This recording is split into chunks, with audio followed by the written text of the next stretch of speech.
thème de ce jour est les dangers de la rétrogradation spirituelle. Alors, le texte qui va nous aider est Jérémie 2, verset 32. Voilà, assure-toi que ton coéquipier est là. Tu n'es pas là, va le chercher. Assure-toi d'avoir assez de spectateurs et de téléspectateurs. Voilà, partage, mets un statut rapidement. Et je lis la parole de Dieu. Jérémie chapitre 2, verset 32. La jeune fille oublie-t-elle ses ornements, la fiancée sa ceinture, et mon peuple m'a oublié depuis des jours sans nombre. Voilà. Voici les interrogations que le Seigneur adresse à Jérémie. Et ici, le Seigneur fait une comparaison, ou bien un parallèle, une concordance entre l'attachement de la femme, la jeune femme, à ses bijoux, à ses ornements, et l'homme à son Dieu. Et je comprends encore par là que Dieu connaît beaucoup les hommes, bien-aimés frères et sœurs. Et permettez-moi de situer le contexte de ce texte ou de ce livre. Lorsque nous lisons le livre du prophète Jérémie, nous allons voir que durant tout le livre, Jérémie passe son temps à donner des messages pour interpeller le peuple à son retour vers le Seigneur. Pour interpeller le peuple. Mais quel peuple? Le peuple d'Israël. Donc, on se rend compte dans ce livre que Israël avait rétrogradé. Israël avait perdu la foi. Israël s'était éloigné de son Dieu.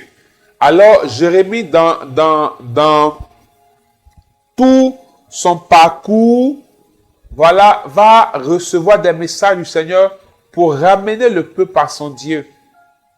Ce peuple qui était en alliance, en attachement au Seigneur et qui a quitté le Seigneur. Alors ce peuple-là a rétrogradé. Et le peuple dont nous parlons est le peuple acquis du Seigneur. C'est le peuple à qui Dieu a dit, tu seras mon peuple et je serai ton Dieu. Donc, c'est le peuple qui appartient au Seigneur. Le sujet de la rétrogradation n'est pas pour ceux qui n'ont pas encore accepté Jésus. Mais c'est un sujet qui concerne les chrétiens. Parce que, par moments, certaines personnes ont l'impression qu'elles ne sont pas concernées par cette réalité quand on en parle. Or, de manière subtile, beaucoup sont dans la maison du Seigneur, dans le service de Dieu, dans le chant du Seigneur, mais ont rétrogradé. Et lorsque nous lisons le chapitre 2 de Jérémie, tout le chapitre 2, on verra qu'il y a plusieurs comparaisons, concordances et parallèles que le Seigneur fait pour montrer combien de fois le peuple s'est éloigné de lui. Et je prie que durant tout ce mois de l'expérience de la grâce, chacun de nous, ceux qui sont dans cette situation-là, mais qui ne se rendent pas compte, découvrent qu'il y a ce problème-là et s'exposent à la grâce de Dieu. La grâce vient nous secourir. Donc, c'est le premier constat qu'on fait, c'est que ce message s'adresse aux chrétiens. Ce message s'adresse aux enfants de Dieu.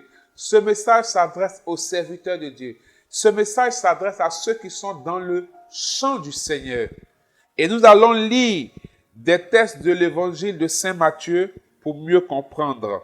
Matthieu chapitre 20, verset 16. Ainsi, les derniers seront les premiers et les premiers seront les derniers. Vous voyez? Première chose. Matthieu 10, verset 22. Vous serez haïs de tous à cause de mon nom, mais celui qui persévérera jusqu'à la fin sera sauvé.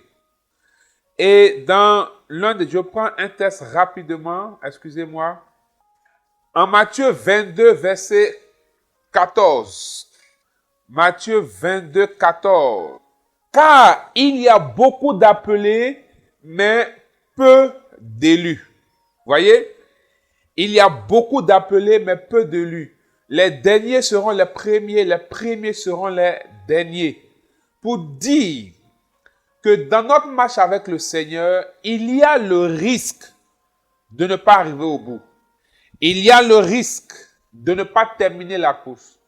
Nous pouvons bien commencer. Je pense qu'ici, nous avons vu un enseignement sur comment bien commencer et bien terminer.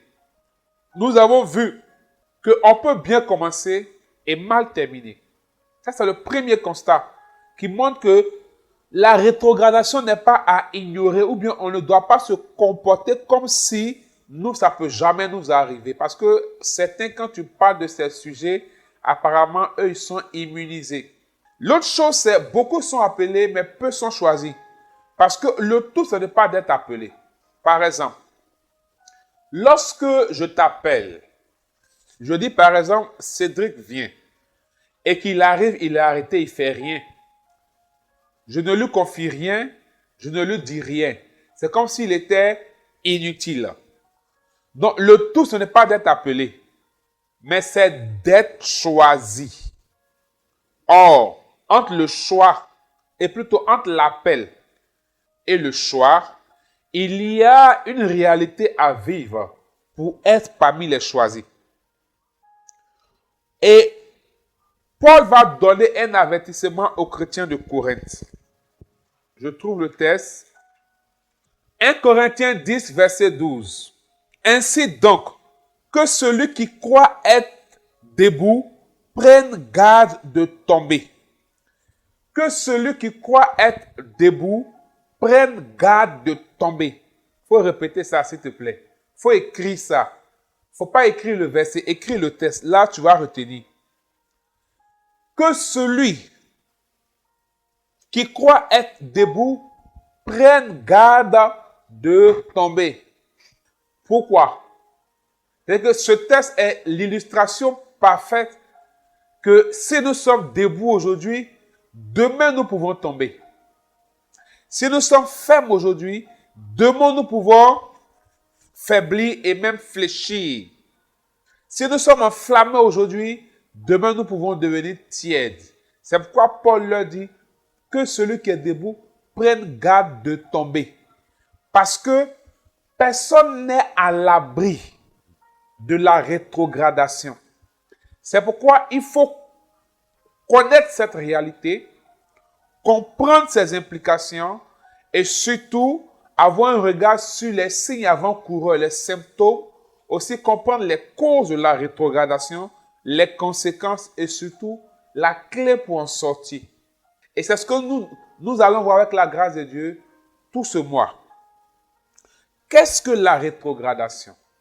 Le mot le dit rétrograder, c'est revenir en arrière. Quand on dit rétro, c'est regarder en arrière. Donc, rétrograder, c'est revenir là où j'étais. C'est revenir sur ses pas. C'est aussi commencer et s'arrêter. C'est pourquoi Paul va interpeller les chrétiens de Galates. En Galates chapitre 3, verset 1, en leur disant, « Ô Galates, qui vous a ensorcelé pour que vous ayez commencé dans l'esprit pour finir dans la chair. » Les chrétiens de Galates étaient en train de rétrograder. Bien-aimés frères et sœurs,